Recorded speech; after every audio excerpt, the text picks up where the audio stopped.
제2부 18장 1. 호레이스 퀴인은 킹시티 지역의 치안을 맡도록 새로 임명된 보안관 보였다. 그는 새로 맡은 임무 때문에 자신의 농장을 너무 오래 비우게 되었다고 투덜거렸다. 불평은 그의 아내 쪽이 더 심했다. 그는 보안관 보가 된 이후로 사건다운 사건이 터지지 않아 그의 불평은 더욱 커졌다. 그의 마음 한구석에는 명성을 얻어 정식 보안관이 되고 싶은 욕심이 자리 잡고 있었던 것이다. 보안관은 중요한 직책이었다. 그가 맡은 임무는 지방 검사가 하는 일에 비해 결코 가볍지 않았고 상급 법원의 판사보다 더 안정되고 위험 있는 직책이었다. 호레이스는 평생 농장에 묻혀 살고 싶지는 않았으며 그의 아내 역시 친척들이 많이 살고 있는 살리나스로 이사를 가고 싶어 했다. 애덤 트레스크가 총에 맞았다는 소문은 인디언들과 목수들의 입을 통해 호레이스의 귀에까지 들어가게 되었다. 그는 아침에 잡은 돼지를 손질하는 일을 아내에게 맡기고 말 안장을 얹고 급히 농장을 떠났다. 헤스트 도로가 왼쪽으로 꺾어지는 곳에 커다란 플라트너스 나무들이 줄지어 서 있었는데 그 북쪽 지점에서 호레이스는 줄리어스 유스카디를 만났다. 줄리어스는 메추리 사냥을 갈까 킹시티에서 기차를 타고 살리나스까지 가서 모처럼 여자와 재미를 볼까 망설이던 중이었다. 그는 바스크 출신의 부유하고 잘생긴 남자였다. 줄리어스가 말했다. 살리나스로 가는데 같이 가지 않겠어요? 제니네 바로 옆에, 그러니까 롱그린 상점에서 두 집 건너에 페이 유곽이라는 술집이 새로 생겼답니다. 샌프란시스코의 술집 못지않게 멋진 곳이래요. 피아노를 연주하는 사람까지 있답니다. 호레이스는 말 안장머리에 팔꿈치를 얹고 가죽 채찍으로 말 어깨로 날아드는 파리를 쫓으면서 말했다. 다음에 가서 급히 조사해야 할 일이 생겨서 말이야? 호레이스가 말했다. 혹시 트레스크 농장에 가는 길인가요? 맞아. 혹시 자네도 무슨 소식 들었나? 자세한 얘기는 못 들었어요. 트레스크 씨가 44구경 권총으로 자기 어깨를 쏘았고 농장에서 일하던 인부들을 모두 해고했다더군요.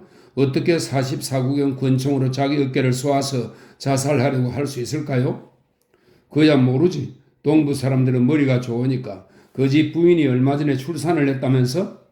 쌍둥이를 낳았다고 했지요? 어쩌면 그 애들이 자기 아버지를 쏘았는지도 모르겠군요. 줄리어스가 말했다. 하나이는 총을 들고 다른 하나이는 방아쇠를 당겼다는 건가? 정말 무슨 얘기 들은 것 없나? 글쎄, 이야기가 뒤죽박죽이라 도무지 무슨 소리인지 모르겠어요. 호레이스, 저도 함께 갈까요? 자네를 조수로 삼고 싶은 생각은 없네, 줄리어스. 보안관이 그러는데 감독관 월급이 너무 많이 나간다고 야단이래. 알리스레에 있는 홈비라는 보안관은 3주 전에 자기 왕고물을 보안관으로 들어앉혔다지 뭔가? 농담이겠죠. 사실이야. 그러니 자네에게 보안관 별을 달아줄 수가 없어. 조수가 되겠다는 게 아니라 길동무 사막 같이 가자는 거예요. 궁금하기도 하고요. 궁금하긴 나도 마찬가지야. 어찌됐든 나도 이렇게 만나서 잘 됐네. 줄리어스, 도움이 필요하면 언제든 선서를 시키고 자네를 조수로 쓰겠네. 그 새로 생긴 술집 이름이 뭐라고 했지? 페이 유곽이요. 세크라멘트에서 온 여자라더군요. 세크라멘트 유곽은 대단하지. 호레이스는 함께 말을 타고 가면서 세크라멘트 유곽이 얼마나 멋진 곳인지 이야기했다. 말을 타고 가기에는 아주 좋은 날씨였다. 그들은 산체스 농장의 골짜기로 접어들면서 근래 몇 년 동안 사냥이 신통치 않다는 불평을 내려놓았다. 예전에 비해 농사, 낚시, 사냥이 별 재미가 없다는 것이었다. 줄리어스가 말했다. 사냥꾼들이 회색 곰을 모조리 잡아버리지 않고 좀 남겨놓았다면 얼마나 좋았을까요? 1880년에 우리 할아버지는 플레이토 부근에서 800kg이나 나가는 곰을 잡았답니다. 떡갈나무 아래를 지날 때는 주위가 너무 적막해서인지 그들도 조용히 있었다. 그곳에서는 어떤 소리도 어떤 움직임도 없었다. 낡은 가옥은 수리가 끝났는지 모르겠군. 호레이스가 말을 꺼냈다. 천만에요. 아직 안 끝났어요. 레빗 홀먼이 그 일을 했는데 트레스크 씨가 인부를 모두 불러다가 해고했다더군요. 언제 다시 오라는 말도 없이 말이죠. 트레스크 씨는 돈이 무진장 많다면서? 맞아요. 세뮤얼 해밀턴이 우물을 4개나 팠는데 그 사람도 해고되지 않았는지 모르겠어요. 해밀턴 씨는 어떻게 지내나 찾아가서 한번 만나봐야겠는데? 잘 지내죠. 여전히 씩씩하시고. 짬을 내서 찾아가 봐야겠어. 호레이스가 말했다. 리가 현관에 나와 두 사람을 맞았다. 잘 있었나? 칭총. 주인은 집에 계신가? 알아 누워 계십니다. 리가 대답했다. 만나보고 싶은데? 안 됩니다. 몸이 편찮으셔서요? 들어가서 보안관 호레이스 퀸이 왔다고 전해주게. 호레이스가 말했다. 리는 집 안으로 들어갔다가 곧 바로 다시 나왔다. 들어오세요. 말은 제가 메어두겠습니다. 애덤은 쌍둥이가 태어난 바로 그 침대에 있었다. 베개를 높이 세우고 그 위에 기댄 채 앉아 있었는데 그의 왼쪽 가슴과 어깨에는 여러 겹의 붕대가 감겨 있었다. 방 안에는 홀스크림 슬레이브 냄새가 지독했다. 호레이스는 나중에 자기 아내에게 이런 말을 했다. 죽은 시체가 숨을 쉬고 있다면 바로 그런 모습일 거야. 애덤의 얼굴은 살이 쏙 빠져서 광대뼈와 코뼈만 앙상하게 남아있었다. 눈이 얼굴을 다 차지하고 있었는데 그 눈은 열병으로 인해 심한 근시안처럼 반들거렸다. 그는 뼈만 남은 앙상한 오른손으로 홑이불을 만지작거리고 있었다. 호레이스가 말했다. 트레스크 씨, 다치셨다는 소식을 들었는데 좀 어떠세요? 그는 말을 멈추고 대답을 기다렸다. 하지만 아무 대답이 없자 다시 말을 이었다. 어떻게 지내시는지 궁금해서 잠깐 들렀습니다. 대체 어떻게 된 일입니까? 애덤은 멋쩍은 표정이었다. 그는 약간 자세를 바로잡았다. 말하기가 고통스러우면 천천히 하세요. 호레이스가 위로하듯 말했다. 숨을 깊이 쉴 때만 아픕니다. 애덤이 나지막하게 말했다. 총을 소지하다 그만 실수를 했습니다. 호레이스는 줄리어스를 힐끗 바라보고는 다시 애덤에게 시선을 돌렸다. 애덤은 그와 시선이 마주치자 약간 당황하는 표정을 지었다. 사고는 늘 일어나는 법이죠. 호레이스가 말했다. 총은 어디다 두셨습니까? 리가 치워 놓았을 겁니다. 호레이스는 문 쪽으로 몇 걸음 걸어갔다. 여보게 칭총, 그 권총 좀 가져오겠나? 잠시 후에 리는 총의 손잡이를 앞쪽으로 돌려서 문 안으로 들이밀었다. 호레이스는 탄창을 돌려서 꺼내보고 탄통을 뺀 다음 빈 노스의 탄창의 냄새를 맡았다. 총은 겨누고 있을 때보다 손질할 때 발사되기가 쉽죠. 드레스크 씨, 나는 이 사건을 군청에 보고해야 합니다. 시간을 많이 빼앗지는 않겠습니다. 그러니까 총신을 막대기로 소지하다가 발사되는 바람에 어깨를 맞았다는 말입니까? 그렇습니다. 애덤이 재빨리 대답했다. 총을 소지하면서 탄창을 빼놓지 않았다는 겁니까? 예. 격침을 세우고 총신을 당신에게 향하게 하고 막대를 넣었다 뺐다 했습니까? 애덤이 숨을 가쁘게 몰아쉬었다. 호레이스는 계속 말했다. 그렇다면 막대째 발사되어 당신 왼쪽도 관통했겠군요? 호레이스의 강렬한 눈빛이 줄곧 애덤의 얼굴을 지켜보고 있었다. 그는 부드럽게 말했다. 드레스크 씨, 어떻게 된 거죠? 사실대로 말씀해 주세요. 사실대로 말씀드리는 겁니다. 사고였을 뿐입니다. 당신이 말한 대로 보고서를 쓰라는 건 아니겠죠? 보안관은 날 미쳤다고 생각할 겁니다. 대체 어떻게 된 겁니까?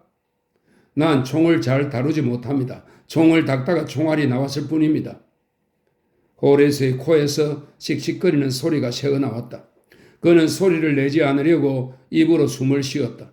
그는 침대 발치에서 천천히 애덤의 머리 쪽으로 다가가서 그의 눈을 빤히 내려다 보았다. 당신은 얼마 전에 동부에서 왔지요, 안 그렇습니까? 드레스크 씨? 그렇습니다. 코네티컷에서 왔어요. 그곳 사람들은 총을 많이 사용하지 않나 보군요. 그런 편이죠. 사냥도 안 합니까? 약간은 하지요. 그렇다면 당신도 엽총 정도는 만져보았겠군요. 예, 하지만 사냥은 많이 하지 않았어요. 권총은 거의 사용하지 않았나 보군요. 그래서 사용 방법을 몰랐겠죠?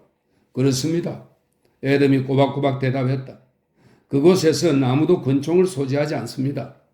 애덤은 묻는 말에 꼬박꼬박 대답했다. 그럼 이곳에 와서 44구경을 구입하셨군요. 이곳 사람들이 모두 권총을 가지고 있으니까 사용법을 배울 작정이었나요? 그래요. 배우면 좋을 거라고 생각했습니다. 줄리어스는 한마디도 하지 않은 채 진지하게 듣고 있었다. 호레이스는 한숨을 길게 내뱉으며 에돔에게서 시선을 돌렸다.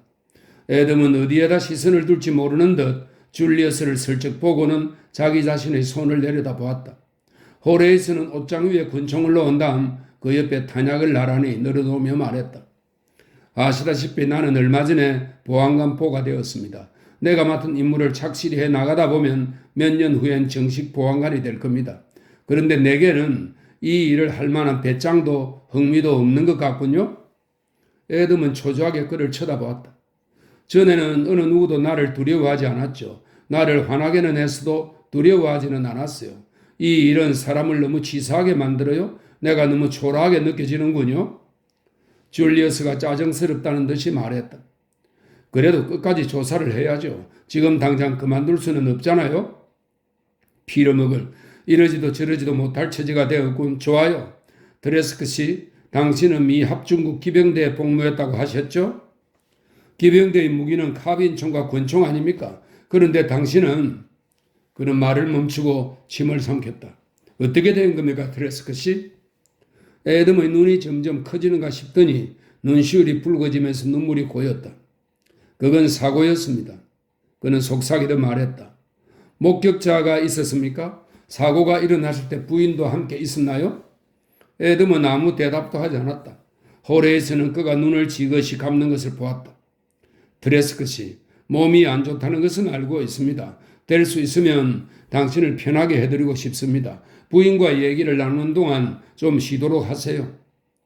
호레이스는 잠자코 있다가 리가 기다리고 서 있는 문 쪽으로 눈을 돌렸다.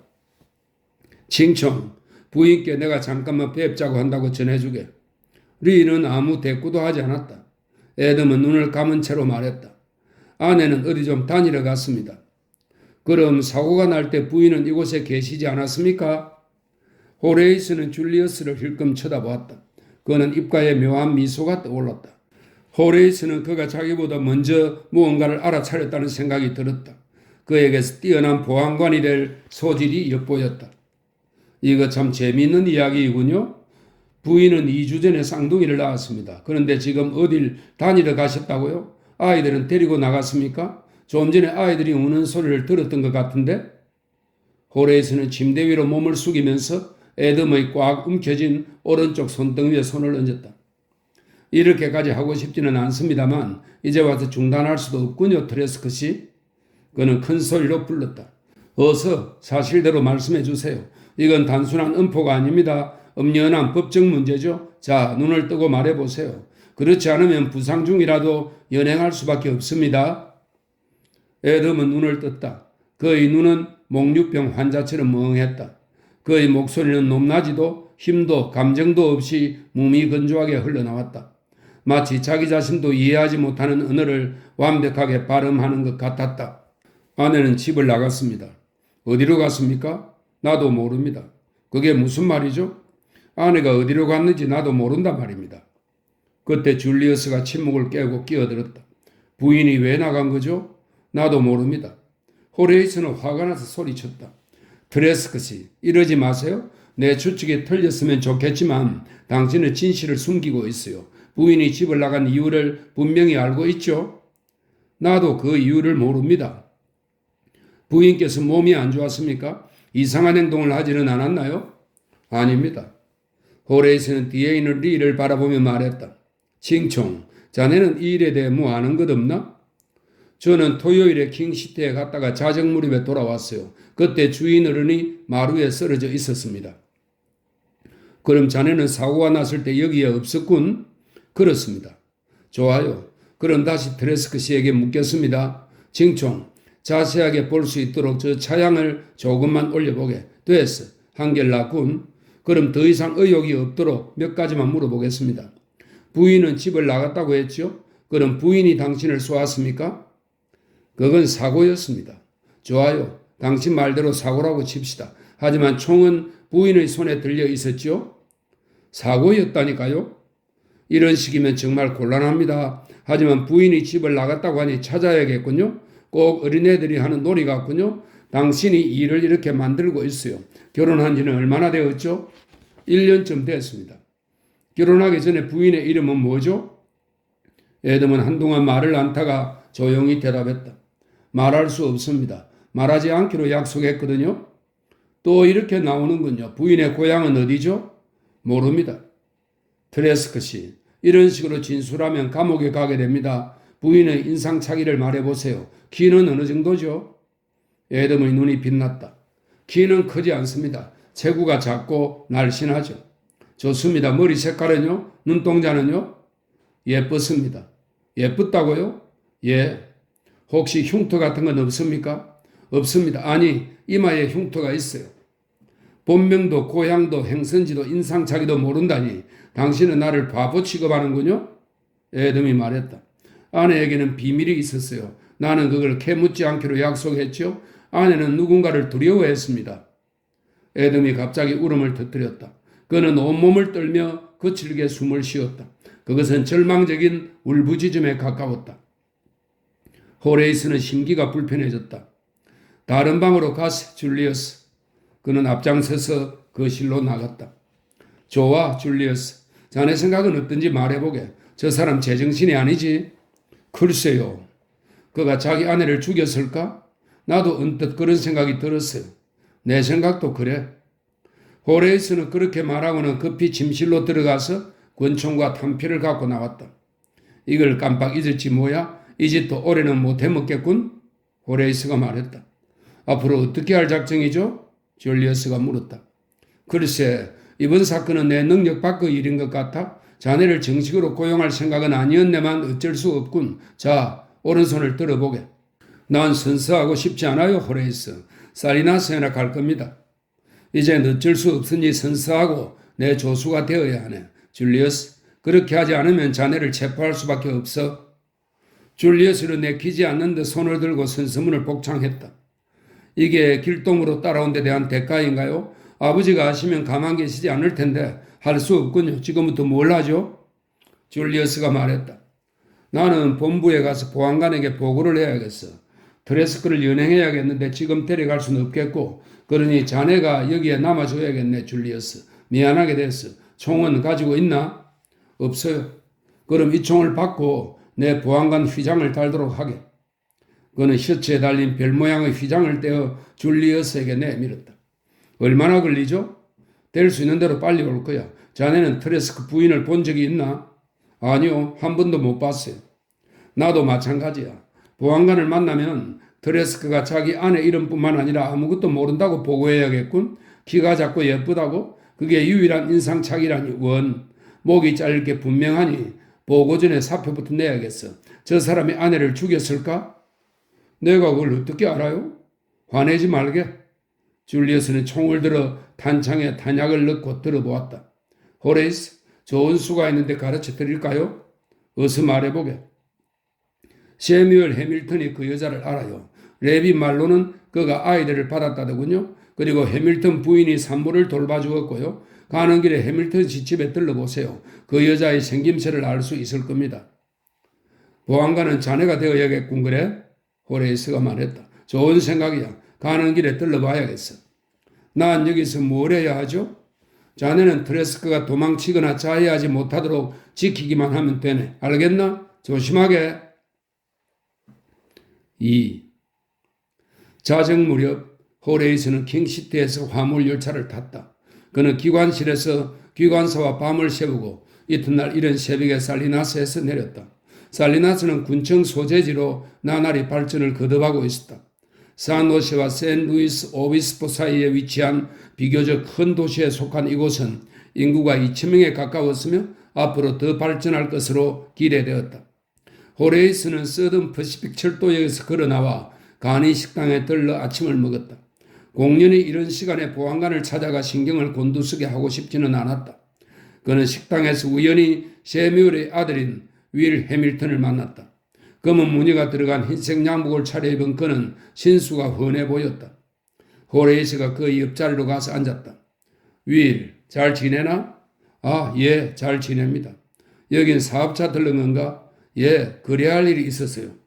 좋은 일이 있으면 언제든 날 좀 끼워주게. 호레이스는 젊은이에게 이런 말을 한다는 것이 쑥스럽긴 했지만 윌 해밀턴은 장래가 촉망되는 청년이었다. 모두 그가 앞으로 이 군에서 영향력 있는 인물로 성장할 것이라고 입을 모았다. 좋든 나쁘든 자신의 장래를 미리 암시하는 사람이 있는 법이었다. 그렇게 하지요, 호레이스 씨. 그런데 목장일은 바쁘지 않은가요? 좋은 일만 생긴다면야 그까지 목장은 언제라도 남에게 빌려주면 그만이지. 위일은 탁자 앞으로 몸을 숙였다. 그런데 호레이스 씨, 우리 고장은 군에서 너무 푸대접을 받아왔어요. 혹시 관직에 들어갈 생각은 없으십니까? 그건 또 무슨 말인가? 지금 보안관 보시잖아요. 정식 보안관이 될 생각을 안 해보셨어요? 아니, 그런 생각은 안 해봤는걸. 그럼 한번 생각해 보세요. 꼭 혼자만 알고 계시고요. 2주 후에 찾아뵙고 말씀드리죠. 반드시 혼자만 알고 계셔야 합니다. 그래, 알았네. 하지만 지금 보안관도 훌륭한 분이잖아, 윌. 그건 알고 있습니다. 그것과는 상관없는 일이에요. 아시다시피 킹시티엔 군청 관리가 단 한 명도 없지 않습니까? 알았네. 나도 생각해 보지. 아, 참. 어제 자네 집에 들러서 부모님을 만나 뵈었지. 윌의 얼굴이 훤해졌다. 그래요? 어떻게 지내시던가요? 잘 지내시더군. 자네 아버지는 여전히 재미있으시고. 윌은 킬킬거리며 웃었다. 우리가 자랄 때도 늘 재미있으셨죠. 그렇지만 그분은 현명하신 분이야. 새로 발명한 풍차를 보여주시더군. 지금까지 구경도 못한 멋진 거였어. 특허 변리사에게 또 일거리가 생기겠군요. 윌이 말했다. 이번 것은 훌륭하던데. 호레이스가 말했다. 나쁜 것이라고는 하나도 없지요. 그 일로 재미 보는 건 변리사뿐이에요. 어머니는 그런 일이라면 치를 떨죠. 맞는 말이야. 윌이 말했다. 돈을 벌려면 다른 사람이 만든 물건을 사람들에게 파는 것이 제일이죠. 맞아, 윌. 그렇지만 이번에 발명한 풍차는 정말 대단했어. 아버지에게 단단히 홀리셨군요. 그런 모양이야. 그렇다고 자네 아버지가 달라지시길 바라는 건 아니지? 그럼요. 윌이 말했다. 아까 말씀드린 거 꼭 생각해 보세요. 알겠네? 혼자만 알고 계시고요. 윌은 다시 당부했다. 보안관이란 만만한 직업이 아니었다. 선거로 훌륭한 보안관을 뽑은 군은 그래도 운이 좋은 편이었다. 보안관은 할 일이 많은 복잡한 자리였다. 보안관이 하는 일은 법을 적용하고 안정을 유지하는 일인데 사실은 그보다 더 중요한 일들이 많았다. 보안관은 군의 무력 행사를 관장했지만 여러 부류의 사람들이 북적대는 사회에서 거칠고 우둔한 보안관은 자리를 오래 지키지 못했다. 물 사용권 금지, 토지 경계선 분쟁, 가축과 관계된 싸움, 가족관계, 친권 문제 등 모든 문제를 폭력을 쓰지 않고 해결해야만 했다. 모든 방법을 다 써본 뒤에도 실패할 경우에만 체포라는 무력을 행사했다. 최고의 보안관은 무력을 잘 쓰는 사람이 아니라 외교 능력이 뛰어난 사람이었다. 몬트레이에는 훌륭한 보안관이 있었다. 그는 보안관이라는 자신의 일을 제대로 처리하는 탁월한 재능이 있었다. 호레이스는 9시 10분쯤 예전의 군 교도소 자리에 위치한 보안관 사무실을 찾아갔다. 보안관은 악수를 청하고 날씨와 농작물에 관한 인사 몇 마디를 건넸다. 호레이스는 찾아온 용건을 말했다. 보안관님의 자문을 좀 얻으려고 찾아왔습니다. 호레이스는 사람들의 이야기와 목격한 것, 사건 발생 시간 등을 빠짐없이 보고했다. 보안관은 깍지를 끼고 눈을 감은 채 경청했다. 가끔씩 눈을 뜨고 이야기를 중단시키기는 했지만 말은 한마디도 하지 않았다. 그래서 수사가 난항을 겪고 있습니다. 호레이스가 덧붙였다. 진상을 파악하기가 어렵습니다. 그 부인의 인상착의도 알아낼 수 없었고요. 그런데 줄리어스가 해밀턴 씨를 만나보라고 했지요. 보안관은 자세를 바꾸어 다리를 꼬은 채로 이것저것 물었다. 자네는 트레스크가 자기 아내를 죽였다고 생각하는가? 그렇게 생각했지요. 그런데 해밀턴 씨의 이야기를 듣고 생각이 바뀌었습니다. 그의 말로는 트레스크 씨는 사람을 죽일 만한 인물이 못 된다고 하더군요.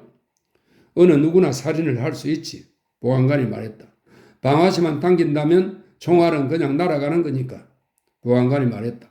해밀턴 씨가 그 여자에 관해 재미있는 얘기를 해주더군요. 그 여자의 출산을 돕는 중에 여자가 그의 손을 물어뜯었답니다. 그의 손을 보시면 알겠지만 꼭 늑대한테 물어뜯긴 것 같았습니다. 쌤이 그 여자의 인상착의를 말해주던가? 예, 그와 그의 부인이 얘기해 주었습니다. 호레이스는 호주머니에서 종이 쪽지를 꺼내 캐시의 인상착의에 관한 내용을 읽어 내려갔다. 해밀턴 부부는 캐시의 외모에 대해 자세히 알고 있었다. 호레이스가 다 읽고 나자 보안관은 한숨을 내쉬었다. 그 여자의 흉터에 대해서는 두 사람의 진술이 일치했나? 예, 이마의 흉터는 때에 따라 짙어지기도 한답니다. 보안관은 다시 눈을 감고 의자에 등을 기댔다. 그는 갑자기 자세를 바로잡더니 조립식 책상 서랍에서 위스키 병을 꺼냈다. 자, 한잔하지. 제가 술을 마신다고 걱정하지 마십시오. 정신은 말짱하니까요. 호레이스는 입을 닦으며 술병을 건네주었다. 좋은 생각이라도 있습니까? 보안관은 위스키 3모금을 마시고 코르크 마개로 막은 다음 술병을 서랍에 넣었다. 우리 군은 일이 순조롭게 돌아가는 편이네. 경찰들과 유대관계가 좋아서 우리는 서로 도움을 주지. 살리나스같이 하루하루 성장해가는 도시에는 언제나 외지인들이 떠나더니 신경을 곤두세우지 않으면 문제가 생길 수도 있어. 보안관 사무실은 지역 주민들과도 관계가 좋은 편이고. 그는 호레이스를 빤히 바라보며 말했다. 불안해할 것 없네. 설교를 하려는 것 아니니까. 그저 어떻게 대처할지를 말해주고 싶은 것 뿐일세. 우리는 사람들을 몰아세우지 말고 그들과 잘 어울려 지내야 하네. 제가 잘못한 일이라도 있습니까? 아니, 잘못한 건 없네, 호레이스. 자네가 이곳에 오지 않았거나 드레스크시를 연행해 왔다면 이 일을 복잡하게 만들 뻔했어. 내 말 잘 듣게 지금부터 얘기할 테니까. 듣고 있습니다. 호레이스가 대답했다. 철길 건너 차이나타운 옆에 장례촌이 있네. 저도 압니다. 그거야 모르는 사람이 없지. 우리가 그 장례촌을 폐쇄한다면 그들은 또 다른 곳으로 옮겨가겠지. 그런데 사람들은 그런 곳을 원하네. 우리는 사고가 생기지 않도록 늘 그곳을 주시하고 있네. 그리고 사창가를 운영하는 사람들은 우리와 유대관계를 맺고 있지. 그들이 알려준 정보로 지명 수배자를 검거한 적도 몇 번 있고. 호레이스가 말했다. 줄리어스가 그러는데 잠깐 내 말을 끝까지 들어보게. 3달 전쯤에 아주 예쁘게 생긴 여자가 날 찾아왔더군. 이곳에 유곽을 열고 싶으니 허가를 내달라는 거였어. 세크라멘토에서 왔는데 그곳에서도 유곽을 운영했다는 거야. 몇몇 거물급 인사들의 추천장을 들고 왔는데 경력도 깨끗하고 말썽을 일으킨 적도 한 번도 없더군. 훌륭한 시민이라고 볼 수 있었지. 줄리어스가 페이 유곽이라고 그런 것 같은데요. 맞아. 바로 그 여자네. 그녀는 멋진 유곽을 개업해서 재미를 톡톡히 보고 있네. 제니와 니그가 경쟁을 벌일만 하지. 나더러 허가를 내주었다고 따지더군. 그래서 방금 자네에게 한 얘기를 들려주었지. 그래서 더 경쟁이 붙게 됐지. 피아노 연주자도 있다고 들었습니다. 있지. 장님이지만 피아노를 아주 잘 치네. 내가 이런 얘기를 해도 거북하지 않나? 아닙니다. 호레이스가 무안해하며 대답했다. 됐네. 난 좀 굼뜨기네도 철저한 사람이네. 페이는 외모만큼 선량하고 착실한 시민이라는 것이 증명되었지.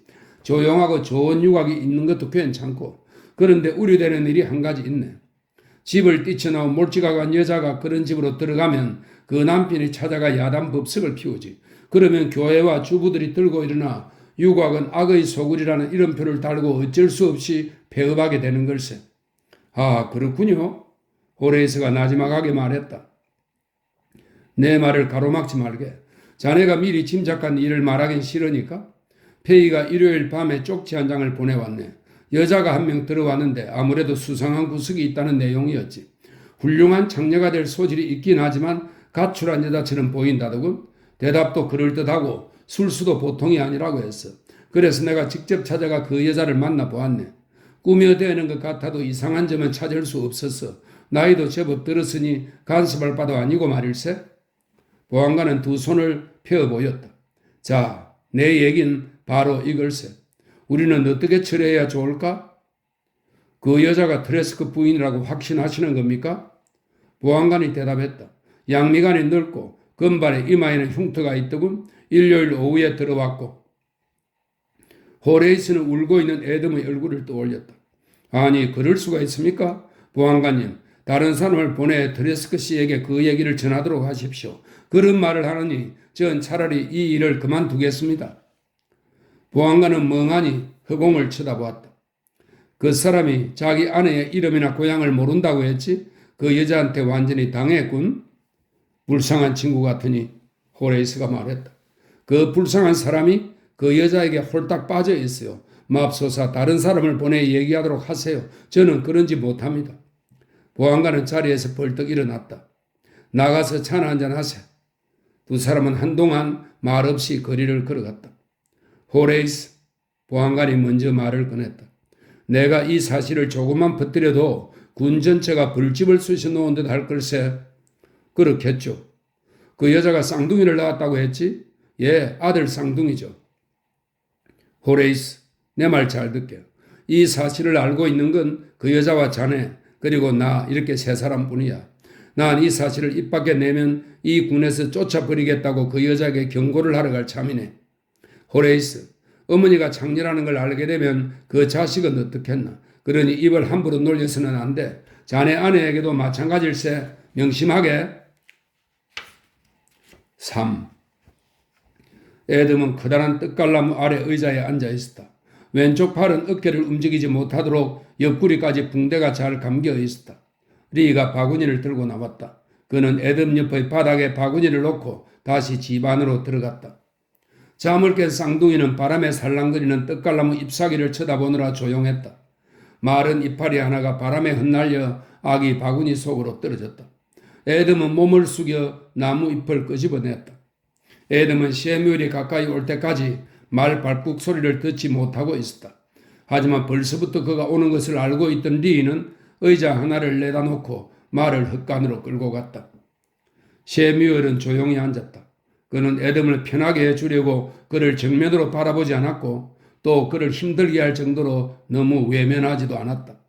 나무 끝에서 불어온 싱그러운 바람이 셰뮤엘의 머리카락을 헝클어뜨렸다. 다시 우물을 파야 되지 않겠어요? 셰뮤엘이 조심스럽게 말을 꺼냈다.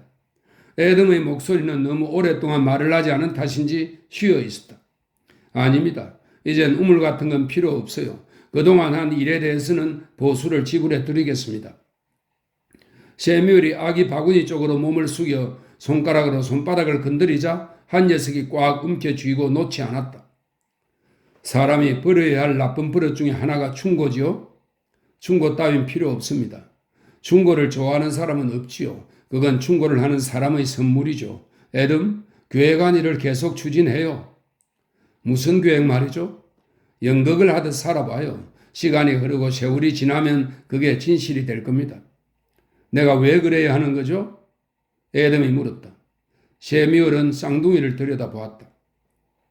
당신이 뭘 하든 아니면 아무 일도 하지 않든 무언가를 물려주게 될 거요. 당신이 이대로 가만히 있더라도 잡초도 가시덤불도 자라게 되어 있어요.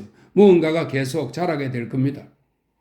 애덤이 아무 대꾸도 하지 않자 셰뮤엘은 일어섰다. 다시 들르지요. 아니 몇 번이라도 오겠습니다. 애덤, 일을 그대로 추진해요. 흙간 뒤쪽에서 셰뮤엘이 말에 오르는 동안 리가 말고삐를 잡아주었다. 리, 서점은 물 건너 갔군. 셰뮤엘이 말했다. 아, 그거요? 중국인이 말했다. 어차피 별로 하고 싶지도 않았는걸요.